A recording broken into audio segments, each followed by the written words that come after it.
Hi friends, எல்லாருக்கும் வணக்கம். இந்த வீடியோ பதிவில் 10 கொஸ்டின் டெஸ்ட்டாக பார்க்க போகிறோம். ஸோ அதனால் எந்த இடத்தையும் தள்ளி பார்க்காம வீடியோவை தொடர்ச்சியாக பாருங்கள். ஓகே ஃப்ரெண்ட்ஸ், வாங்க நம்ம வீடியோக்குள்ளே போகலாம்.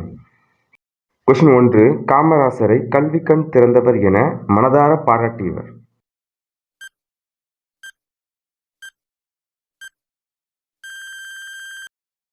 ஆன்சர் தந்தை பெரியார். காமராசரை கல்வி கண் திறந்தவர் என மனதார பாராட்டியவர் தந்தை பெரியார். கொஸ்டின் 2. காமராசர் பல்கலைக்கழகம் அமைந்துள்ள இடம்.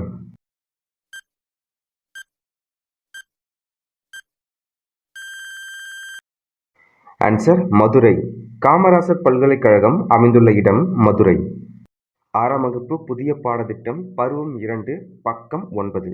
கல்வி கண் திறந்தவர் என்று தந்தை பெரியாரால் மனதார பாராட்டப்பட்டவர் காமராசர். இந்த பாக்ஸில் இருக்கு இல்லையா, தெரிந்து கொள்வோம். காமராசரின் சிறப்பு பெயர்கள்: பெருந்தலைவர், படிக்காத மேதை, கர்ம வீரர், கருப்பு காந்தி, ஏழை பங்காளர், தலைவர்களை உருவாக்குபவர்.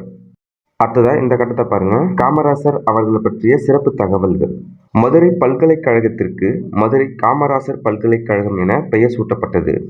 நடுவண் அரசு 1976 பாரத ரத்னா விருது காமராசருக்கு அளித்தது. காமராசர் வாழ்ந்த சென்னை இல்லம் மற்றும் விருதுநகர் இல்லம் ஆகியன அரசுடைமை ஆக்கப்பட்டு நினைவு இல்லங்களாக மாற்றப்பட்டன. சென்னை மெரினா கடற்கரையில் சிலை நிறுவப்பட்டது. சென்னையில் உள்ள உள்நாட்டு விமான நிலையத்திற்கு காமராசர் பெயர் சூட்டப்பட்டுள்ளது. கன்னியாகுமரியில் காமராசருக்கு மணிமண்டபம் 2/10/2000 அமைக்கப்பட்டது. ஆண்டுதோறும் காமராசர் பிறந்த நாளை ஜூலை 15ஆம் நாள் கல்வி வளர்ச்சி நாளாக கொண்டாடப்படுகிறது. காமராசர் பல்கலைக்கழகம் அமைந்துள்ள இடம் மதுரை. கொஸ்டின் 3. காமராசர் சிறப்பு பெயர்.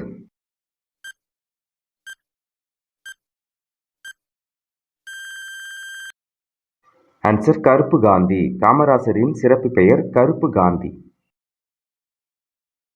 கொஸ்டின் 4. காமராசர் உள்நாட்டு விமான நிலையம் அமைந்துள்ள இடம்.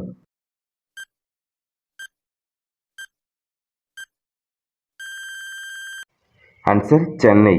காமராசர் உள்நாட்டு விமான நிலையம் அமைந்துள்ள இடம் சென்னை. கொஸ்டின் 5. காமராசருக்கு நடுவண் அரசு பாரத ரத்னா விருது வழங்கிய ஆண்டு.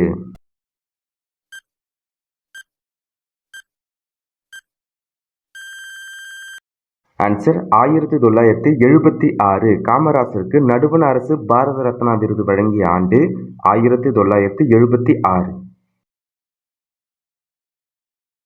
கொஸ்டின் 6. காமராசர் முதலமைச்சராக பதவியேற்ற நேரத்தில் ஏறக்குறைய டேஸ் தொடக்கப் பள்ளிகள் மூடப்பட்டு இருந்தன.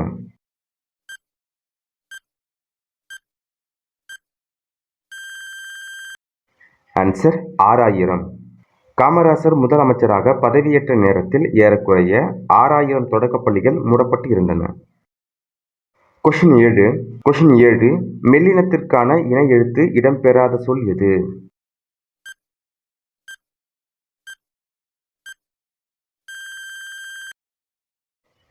ஆன்சர் கண்ணில். மெல்லினத்திற்கான இணை எழுத்து இடம்பெறாத சொல் எது? ஆன்சர் கண்ணில். இணை எழுத்துக்கள் அப்படின்னா என்னன்னு சொல்லிட்டு பார்த்தலாம். பக்கம் 15. சில எழுத்துக்களுக்கு இடையே ஒலிக்கும் முயற்சி, பிறக்கும் இடம் ஆகியவற்றில் ஒற்றுமை உண்டு. இவ்வாறு ஒற்றுமை உள்ள எழுத்துக்கள் இணை எழுத்துக்கள் எனப்படும்.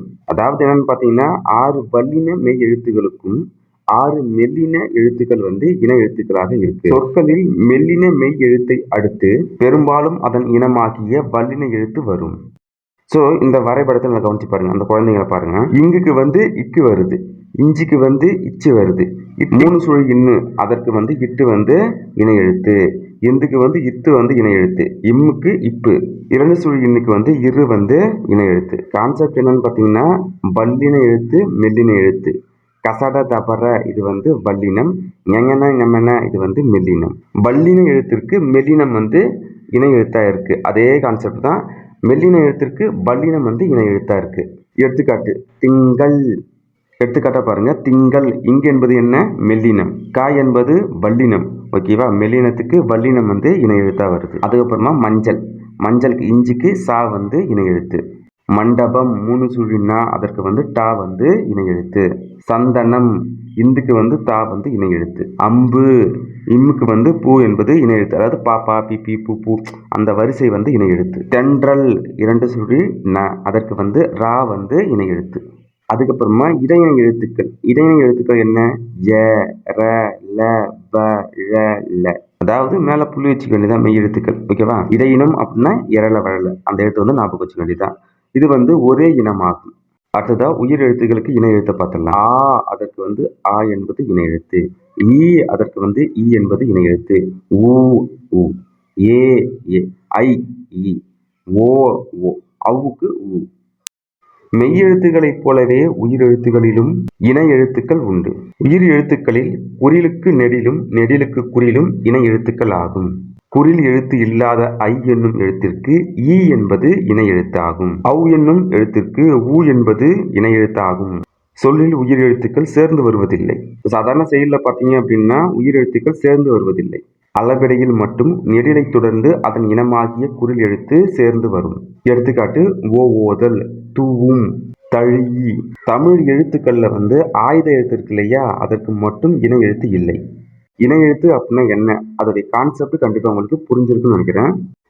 மெல்லினத்திற்கான இணை எழுத்து இடம்பெறாத சொல்லு வந்து கண்ணில். 3 சுழினா அதற்கு வந்து டா என்பது இணை எழுத்து. அடுத்ததா கொஸ்டின் 8. தவறான சொல்லை வட்டமிடுக.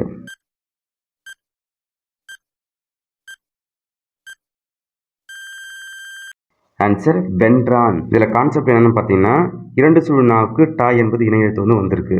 அப்போ வந்து வென்றான் அதற்கு வந்து இன்னுக்கு வந்து இணை எழுத்து வரல. இந்த 4 ஆப்ஷன்ல இணை எழுத்து வராத சொல்லு வந்து வென்றான். இன்னுக்கு வந்து இந்த ரா வந்து இணை எழுத்து. அடுத்ததா கொஸ்டின் 9. தமிழ் எழுத்துக்களில் டேஸ் எழுத்துக்கு மட்டுமே இணை எழுத்து இல்லை.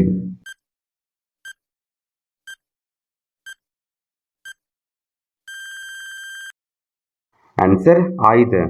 தமிழ் எழுத்துக்களில் ஆயுத எழுத்துக்கு மட்டுமே இணை எழுத்து இல்லை. கொஸ்டின் 10. ஐ என்னும் எழுத்திற்கு டேஸ் என்பது இணை எழுத்தாகும்.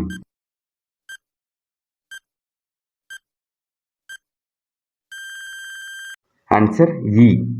ஐ என்னும் எழுத்திற்கு இ என்பது இணை எழுத்தாகும். இந்த 10 கொஸ்டின்ல நீங்க எத்தனை கொஸ்டினுக்கு சரியா ஆன்சர் பண்ணீங்கன்னு சொல்லிட்டு இந்த வீடியோ கமெண்ட் பாக்ஸ்ல கமெண்ட் பண்ணுங்க. அடுத்ததா பாடப்பகுதியில் இருக்க முக்கியமான அந்த பாக்ஸ் இருக்கு இல்லையா, அந்த குறிப்புகள் தான் பார்க்க போறோம். பக்கம் 13 மேல இருக்கிற அந்த கட்டத்தை பாருங்க. தெரிந்து கொள்வோம். ஆசியா கண்டத்திலேயே மிகப்பெரிய நூலகம் வந்து சீனாவில் உள்ளது. அதுக்கப்புறமா கீழே அந்த ரோஸ் கலர் இருக்கு இல்லையா, அதை பாருங்க. ரா அரங்கநாதன் நூலக விதிகளை உருவாக்கியவர்.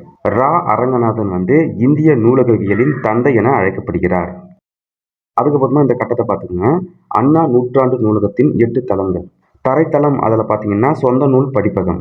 முதல் தளத்தில் வந்து குழந்தைகள் பிரிவு பருவ இதழ்கள். 2வது தளத்தில் தமிழ் இதழ்கள். 3வது தளத்தில் வந்து கணினி அறிவியல் தத்துவம் அரசியல் நூல்கள்.